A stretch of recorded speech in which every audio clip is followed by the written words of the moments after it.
तो टाइपराइटर के ऊपर जब आदमी लिखता है और अगर गलत लिखता है तो उसको मिटाने में बहुत तकलीफ होती है।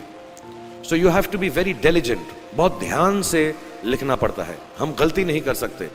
और टाइपेक्स यूज़ करते थे टाइप को निकालने के लिए, कभी उंगली फंस जाती थी उसकी कीज़ के बीच में, मगर बहुत मेहनत से, बहुत डिलिजेंस से काम करना पड़ता था। तो जब मैं उस पर टाइपिंग सीखा स्कूल में कॉमर्स करते वक्त, so the only thing I realize is that practice makes you perfect. तो जो भी काम आप जिंदगी में करें उसको डिलिजेंस से करें, ऐसा करें कि कोई गलती ना हो, अपना पूरा दिमाग लगा कर करें, सोच समझ कर करें, ऐसे करें कि ये काम जिंदगी में आपका पहला काम है और इसके बाद आपको मौका नहीं मिलेगा, और शायद ये काम आपका जिंदगी का आखिरी काम है, इसके बाद फिर मौका नहीं मिलेगा।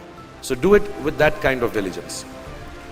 तीसरी चीज़, उन्होंने मुझे कैमरा दी थी, क्योंकि बहुत गरीब थे, वो कैमरा चलता नहीं था बिल्कुल भी, सिर्फ उसके व्यू फाइंडर से बड़ी अच्छी अच्छी तस्वीरें दिख जाती थी, लेकिन खिंचती बिल्कुल भी नहीं थी। और इससे मुझे उन्होंने सीख दी कि जो हमारी क्रिएटिविटी होती है, हम जो भी, कभी कभी हमारी हॉबी होती है, कभी कभी हमारा उससे प्यार होता है, लेकिन हम उसको अपनी नौकरी नहीं बना सकते, अपना काम नहीं बना सकते। बहुत कम लोग ऐसे फॉर्चुनेट होते हैं जैसे मैं हूँ कि जो मेरी हॉबी थी, जिस चीज़ से मुझे प्यार था, कलाकारी से, एक्टिंग से, वो मेरा पेशा भी बन गया। अमूमन ऐसा होता नहीं है, लेकिन जो हमारी कला है, चाहे वो पोएट्री है, चाहे वो लिखना है, चाहे वो पेंटिंग है, चाहे जो भी चीज़, गाना है, अकेले में गाना है, हमारी क्रिएटिविटी ज़रूरी नहीं है कि दुनिया एक्सेप्ट करे। जैसे उस कैमरा की तस्वीरें दिखती नहीं है, लेकिन उसमें देखने से खूबसूरत लगता है हर कुछ, वैसे ही आपकी जो क्रिएटिविटी है वो अपने लिए रखें, क्योंकि ज़िंदगी में कभी ना कभी, कहीं ना कभी ऐसा मुकाम आएगा जब आप बहुत अकेला फील करेंगे। हो सकता है दुख का समय भी आए, उस वक्त आपकी जो क्रिएटिविटी है वो आपकी सबसे अच्छी दोस्त होगी, दुनिया उसको माने या ना माने। मैं बहुत ख़राब पोइट्री करता हूँ, लेकिन जब भी दुखी होता हूँ तो लिख लेता हूँ। सराफ साहब से मैं अब सीखना भी चाहता हूँ। मैं रेख्ता पे जाऊँगा, मुझे लगता है ये कमाल की साइट है, थोड़ी मैं शायरी वगैरह सीखूँगा। मेरी शायरी बहुत ख़राब है कि हमने तुम्हारी याद में रो रो के टब भर दिए, वो आए और नहा कर चल दिए। इस लेवल की पोइट्री है। लेकिन जब दुख होता है, ये भी बैठकर जब लिखता हूँ तो बहुत दिल को शांति मिलती है। आखिरी चीज़ मेरे वालिद जी ने मुझे दी थी, वो दोनों मिक्स है, मैं जल्दी ख़त्म करता हूँ क्योंकि आप लोगों के पास वक्त नहीं है, आप लोगों को अपनी डिग्रीज लेनी है, सोच रहे होंगे इतना वक्त ज़ाया कर रहा है हमारा ये।